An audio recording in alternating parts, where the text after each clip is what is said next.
कभी रंग तेरा जिस्मों से निकल के खून मेरी ज़मीं महबूब मेरी मेरी नस नस में तेरा इश्क बहे, फीका ना पड़े कभी रंग तेरा जिस्मों से निकल के खून कहे।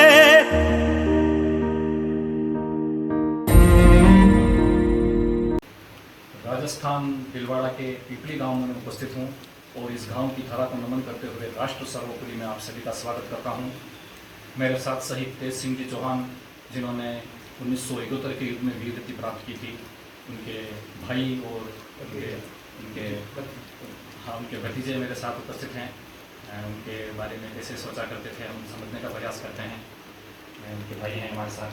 सर, स्मृति में कुछ जो भी आपको हल्का फुल्का शहीद तेज सिंह जी के बारे में? सर, उस टाइम तो मैं 5 साल का ही था, मेरे को विशेष जानकारी में नहीं है। आपको सब जो भी हल्का फुल्का कुछ मस्तिष्क में आता हो? वो क्यों कोई कंडीशन हो मेरे साथ, मैं इनसे छोटा हूँ, 1 साल का और इनसे भी छोटा था। तो अब जो है तेज सिंह जी चौहान ने जब शहादत हुई उनके साथ, तो उसके पश्चात जो नियम है भारत सरकार के, उसके अनुसार जो लाभ मिलने चाहिए, 15 बीघा ज़मीन मिलना चाहिए और परिवार का एक जना जो भी पात्र हो वो उसको गवर्नमेंट जॉब लगनी चाहिए, वो और स्मारक तो हमने देखा कि बना हुआ है। इसके लिए शासन प्रशासन का राष्ट्र सर्वोपरि की तरफ से मैं धन्यवाद करता हूँ। लेकिन एक परिजन को गवर्नमेंट जॉब लगने का नियम है, वो किसकी सरकार, मतलब कि आपके परिवार में किसकी लगी सर? नहीं, अभी तो कोई ऐसा चांस आया भी नहीं है, क्योंकि उस टाइम हम भी छोटे थे और उसके बाद अपना भी सोचा नौकरी लगे। तो अभी आया था एक कंसिडर, वो वीरगति हमने ट्राई भी नहीं की, कोशिश नहीं की हमने, बाकी है इसका लड़का भी है, उसे लग जाए तो बहुत अच्छी बात। नहीं, मैं ये बात इसलिए कहना चाह रहा हूँ कि गवर्नमेंट का नियम है कि जो आर्मी से या ये सब से जो शहीद होते हैं उनके जो है परिजन को, एक जने को नहीं, उस टाइम कोई फिट नहीं थे, गवर्नमेंट का तो ओपन था, फिट नहीं थे। नहीं, तो ऐसा सुनने में आता है कि फिट होने के पश्चात जब उसके बाद तो ऐसा नहीं, उसके बाद ऐसा नहीं। तो सर, उस ज़माने में डेड बॉडी जब आती थी तो मतलब आया नहीं करती थी, वीरगति जिनकी प्राप्त होती थी युद्ध में, उनकी नहीं आया करती थी।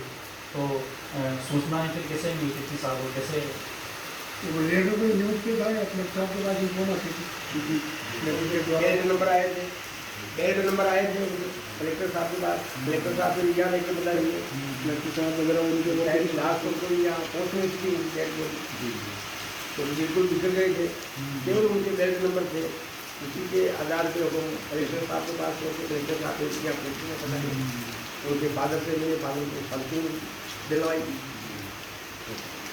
जो उनकी जब जो सब वो शांत हुए तो रणभूमि में जब वो थे उस समय साहब किस तरह की इन्फॉर्मेशन मिली, वो जब उनकी डेथ हुई तो कैसे हुई है?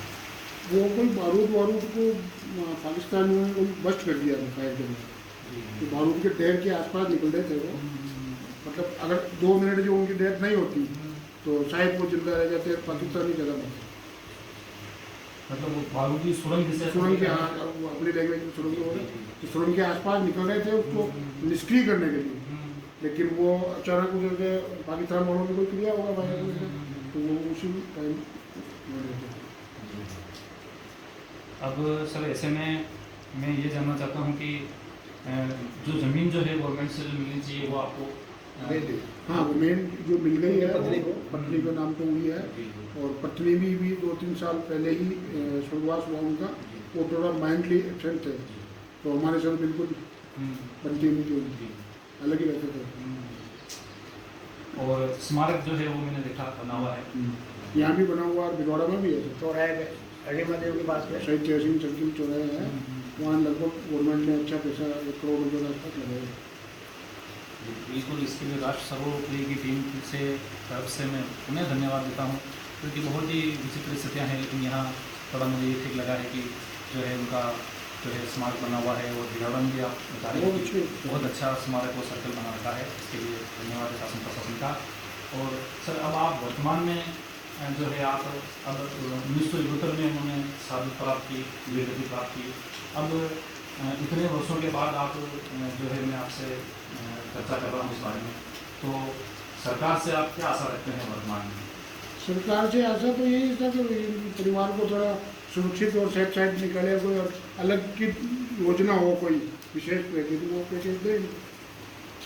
मतलब जैसे कि गवर्नमेंट जॉब एक व्यक्ति की मिलनी चाहिए वो नहीं मिली, तो वो इस समय वो संभव नहीं हो सका, तो ये वर्तमान में ये चीज़ संभव हो सकती है, और अगर ऐसा नियम है तो ये आपको जो है गवर्नमेंट करे। नहीं, गवर्नमेंट करे तो बहुत बढ़िया बात, इसका लड़का है अभी जी।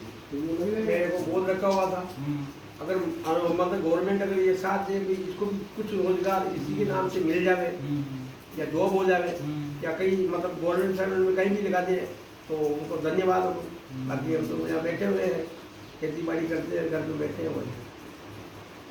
शहीद के एक परियोजन को गवर्नमेंट जॉब का प्रावधान है, तो ये जो है नियम है, और ये उस समय मान लो फिट नहीं हुए थे या कोई परिस्थिति रही, तो वर्तमान में ये संभव है, तो सरकार इस पर ध्यान दे, ये कर सकती है सरकार के बस की बात है, और ये नियम है, शहीद के परिजनों का अधिकार है ये।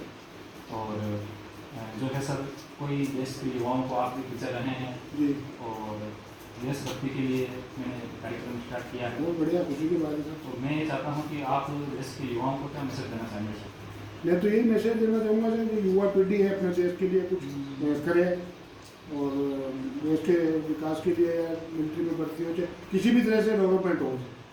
जरूरी ये है कि उधर जाए, BSF में जाए, पुलिस में जाए, नौसेना में जाए, और उसके अलावा भी डेवलपमेंट के तो बहुत सारे चलेंगे, बहुत सारे काम हैं।